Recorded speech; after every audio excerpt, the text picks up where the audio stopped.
Buena jornada, compañeras y compañeros de Fogón en Fogón.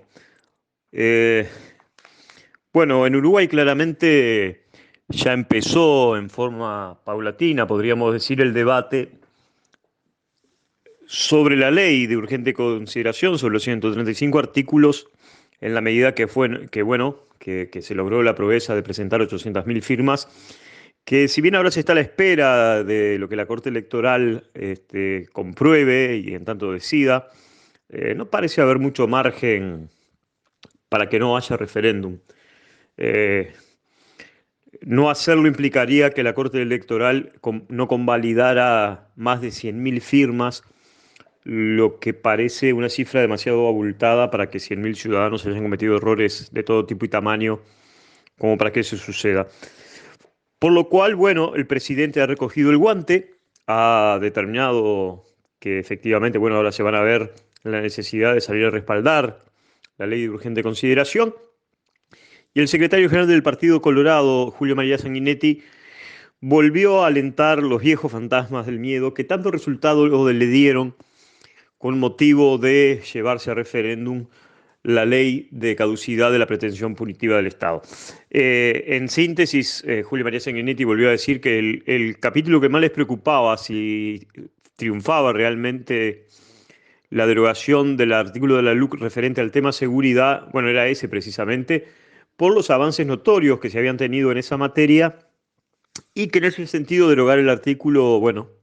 ponía este capítulo. Este no es un viejo, perdón, este no es un nuevo argumento del presidente Sanguinetti. En la oportunidad cuando le tocó ser presidente de la República por primera vez en el periodo 1985-1989, se puso al hombro la campaña, recordarán ustedes, contra el voto verde, o si se quiere, a favor del voto amarillo, pero planteando desde la primer recolección de firmas que quienes salían a juntar firmas volvían a convocar al rencor, a atentar contra el cambio en paz entre los uruguayos, y cuando ya la recolección de firmas parecía ser un hecho, bueno, empezó a alentar allí ya sobre, a boca de urna, podríamos decir,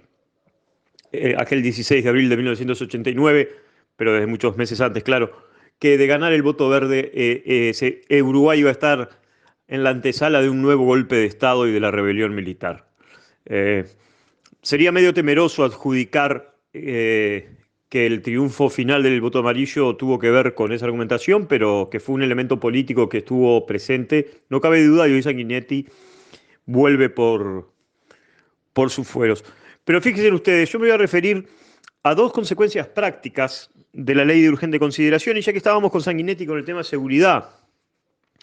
eh, pasemos a repasar algunos hechos que ocurrieron esta semana en el país, donde nosotros nos podríamos llegar a titular que el límite que rompió la ley de urgente consideración para pasar de la disuasión a la represión, esto es, denuncias de desbordes policiales en su actuación. Ustedes saben que uno de los capítulos más controvertidos y que por supuesto ya ha puesto en práctica en la ley de urgente consideración tiene que ver con el haber justamente modificado la ley 19.989, que en su artículo 11 integra al Código Penal la figura de agravio a la autoridad policial, eh, que esto era el viejo delito de desacato, pero para que fuera desacato realmente era poco menos que había que resistirse a un arresto. Ahora,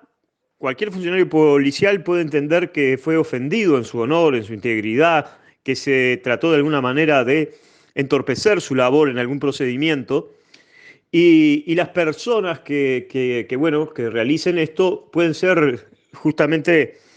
catalogadas de haber violado este artículo 11 de la ley, ¿verdad? Y fíjense ustedes este dato. Eh, en los primeros meses de este año que están corriendo, perdón, desde julio del 2020, cuando se empieza a aplicar la LUC, hasta el 2 de marzo de este año, fueron formalizadas 182 personas por este delito, ¿verdad? 118 de ellas fueron específicamente procesadas por el delito de agravio a la autoridad policial y 64 por el delito de resistencia al arresto. Es decir, que esto ya tiene connotaciones prácticas. Pero además, en los últimos tiempos, se sucedieron dos hechos bueno, no sabemos muy bien a qué lógica responden, pero en el departamento de Durazno, un joven que andaba en moto y recibió la orden de detenerse por parte de una patrulla policial, en realidad el muchacho siguió su camino, la policía sale a perseguirlo, el joven choca contra un árbol con su moto y producto de las heridas que recibe, eh, termina falleciendo. La fiscal de Durazno, Bárbara Zapater, entendió que los funcionarios policiales cometieron un abuso de autoridad por lanzarse a una persecución cuando en realidad no había ningún motivo ni elemento claro para que, o sospechoso, que obligara a una persecución de esas características. Y si bien esto puede ser considerado un dolo eventual, es decir, una suerte de accidente de tránsito, pero donde hay de alguna manera responsabilidad, es como si nosotros mañana en nuestro vehículo siguiéramos a alguien en moto o en bicicleta y lo hiciéramos de tal manera que lo obligáramos a caerse o a chocar, pidió el procesamiento con prisión de los dos funcionarios policiales. Por supuesto que no solo el abogado del sindicato policial, Andrés Ojeda, salió a debatir este pedido fiscal, sino que además salió el mismísimo ministro del Interior, Luis Alberto Heber, planteando que eso era un disparate, que no se podía maniatar a la policía, que la policía lo que necesitaba era el respaldo institucional y no que tuviera el temor de proceder por miedo a ser parte de un juicio.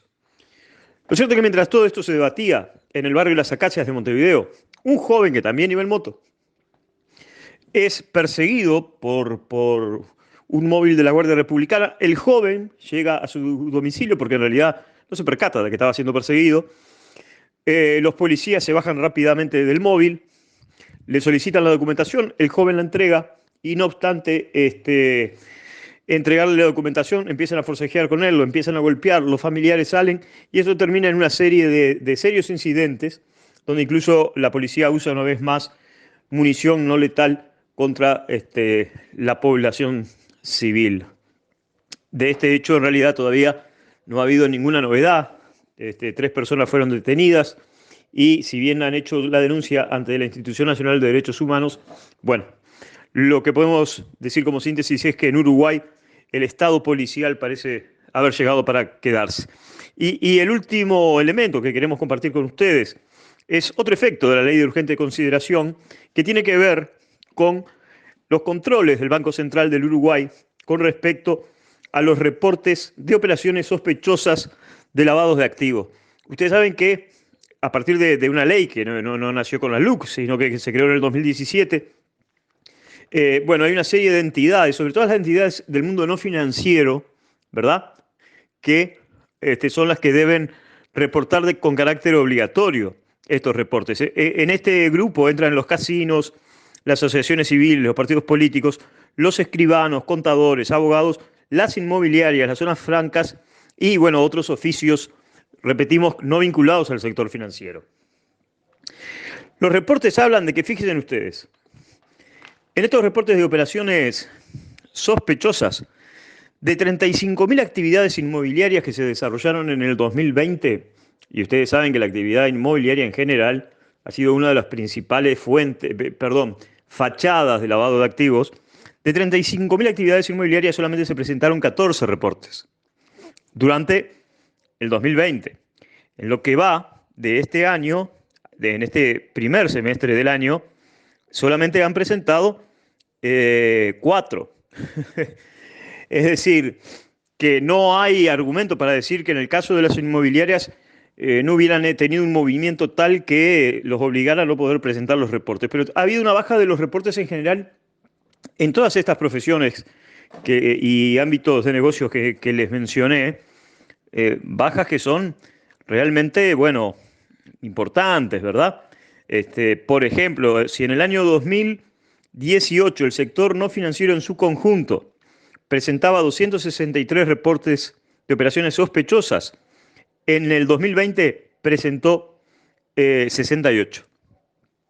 La cifra es más que contundente. En este caso, además de la ley de urgente consideración, algunas fuentes consultadas por nosotros también nos explicaban que en realidad cuando se fue a votar la ley de urgente consideración, el secretario de la Junta Nacional de Drogas y por lo tanto de la Secretaría Nacional contra el Lavado de Activos y Financiamiento del Terrorismo, Jorge Chediak, es ministro de la Suprema Corte de Justicia, había dicho a la prensa, había sostenido en la prensa cuando se hicieron cuestionamientos a esta modificación, primero que la flexibilidad en los controles a los escribanos era para facilitarle la tarea, pero que además el nivel de lavado de activos en Uruguay era muy bajo. Dicho esto, es de suponer que efectivamente hubo una suerte de clima propicio para que quienes deban obligatoriamente presentar esos reportes sintieran que no tenían la obligación de hacerlo, pero además porque muchos de los reportes que entran en una zona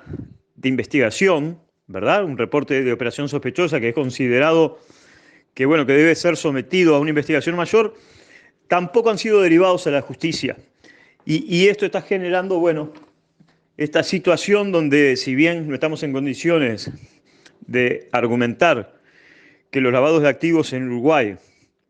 han crecido, por lo menos están fuera de control. Y esta además se agrega, se suma a que buena parte de quienes realizan los grandes negocios inmobiliarios en Uruguay son aquellos argentinos que el presidente había convocado a invertir en Uruguay. Queridos compañeros, estas han sido para nosotros las noticias más destacadas de la semana.